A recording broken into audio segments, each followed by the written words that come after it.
Hello বন্ধুরা, তোমরা সবাই কেমন আছো? আশা করি ভালো আছো। তোমরা যারা 2022 টেট পাস করে আছো, তো তোমরা অনেকেই জানো গতকাল অর্থাৎ এই 11ই সেপ্টেম্বর কলকাতা রাজপথে যে বিধানসভা গেটের সামনে জমায়েত ছিল এবং 2000 টেট পাসরা বিশাল আন্দোলন করেছিলেন।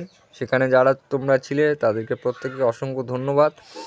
এবং কালকের যে আন্দোলন, সেই আন্দোলনে আমাদের শিক্ষা মন্ত্রী মাননীয় ব্রাত্য বসু মহাশয় টেট পাস ইন্টারভিউ নিয়ে একটি প্রেস কনফারেন্সে বলেছেন আগামী 2-4 দিনের মধ্যে ইন্টারভিউ নোটিফিকেশন প্রকাশিত হবে। তিনি আমাদের যে দাবি অর্থাৎ 50,000 শূন্যপদের যেটা ছিল আমরা দাবি করে এসেছি সেটা নাকচ করেছেন। তিনি আরও বললেন এই আন্দোলনের কোনো যৌক্তিকতা নেই, কারণ সমস্ত জেলা ডিপিএসসি থেকে শূন্যপদ চেয়ে পাঠিয়েছে পর্ষদ, এখনও সমস্ত শূন্যপদ আসেনি, তাই নোটিফিকেশন আসতে এত দেরি।